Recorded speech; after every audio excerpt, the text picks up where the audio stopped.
Hello दोस्तों, comics news channel पर आप सभी लोगों का स्वागत है। हमारी आज की कॉमिक्स है राज कॉमिक्स की पेशकश राज चित्रकथा की कॉमिक्स, जिसका नाम है भीम।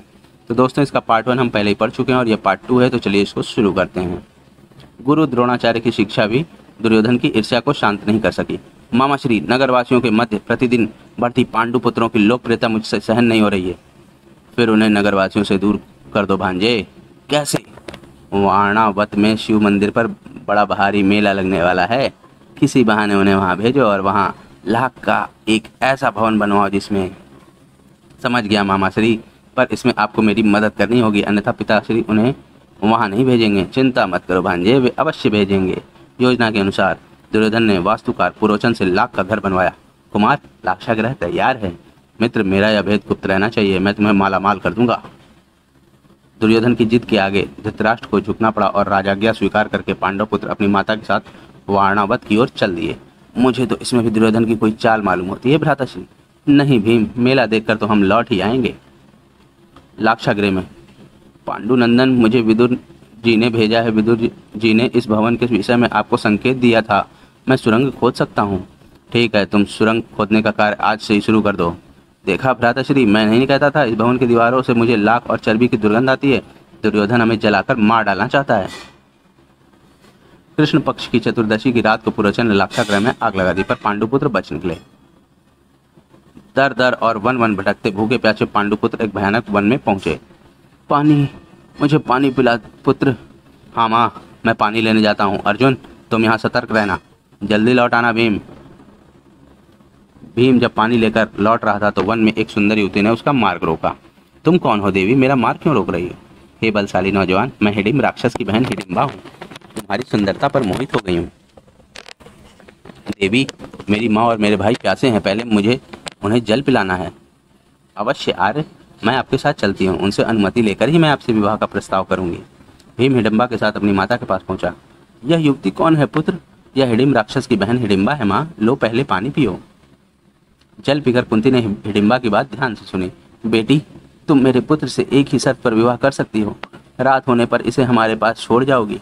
मुझे स्वीकार है माते। अभी आप मेरे सुरक्षित स्थान पर चलिए।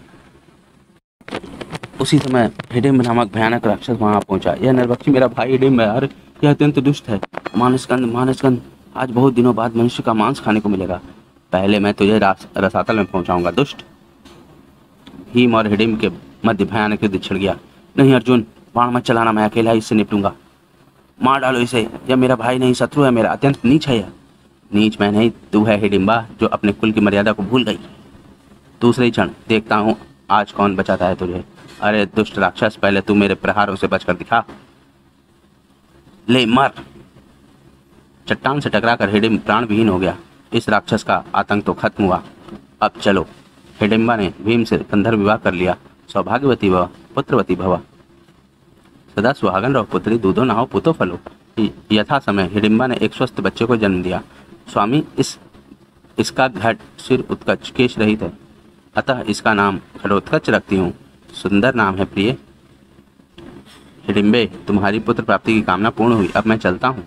अवश्य जाओ स्वामी। मुझे और मेरे पुत्र को जब भी आप स्मरण करेंगे, मैं और मेरा पुत्र आपकी अपनी मायावी शक्ति से आपके पास पहुंच जाएंगे। हिडिम्बा से विदा लेकर पांडुपुत्र माता कुंती के साथ एक चक्रा नगरी में पहुंचे। हमें किसी नगरवासी के घर में टिकने की व्यवस्था करनी चाहिए। तुम्हारा कथन उचित है अर्जुन।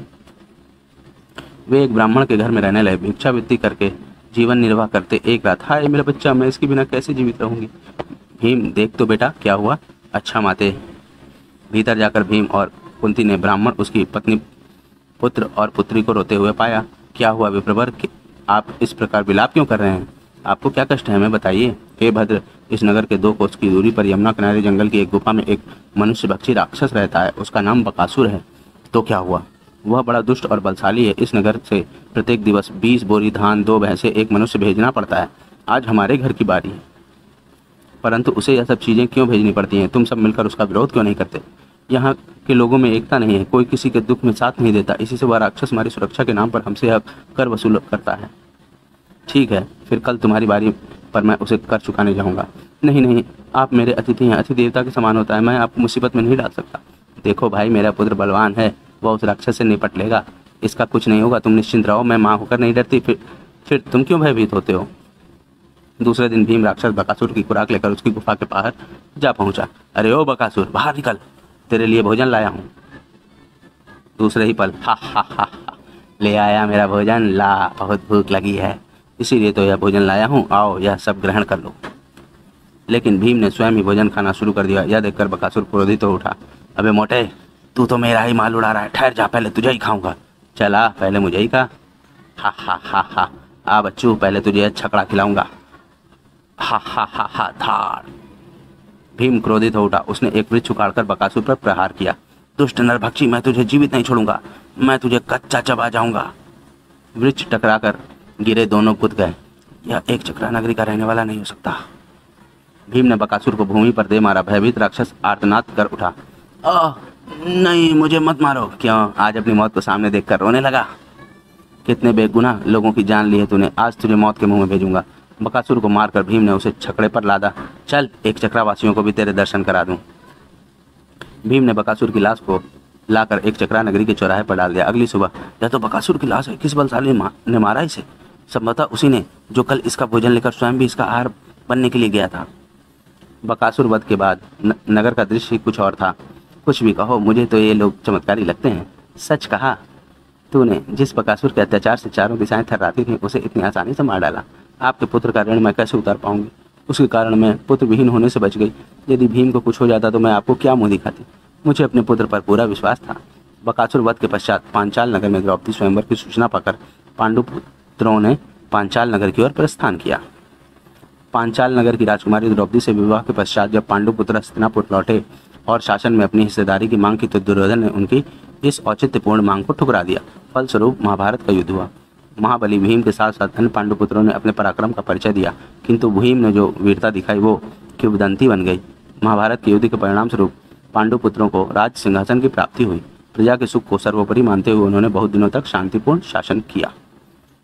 समाप्त। दोस्तों, हमारी ये कॉमिक्स यहीं पर समाप्त होती है। आपको ये कॉमिक्स कैसी लगी हमें कमेंट सेक्शन में जरूर बताएं और हमारे चैनल को सब्सक्राइब करना ना भूलें। मिलते हैं अब अगली कॉमिक्स में। धन्यवाद।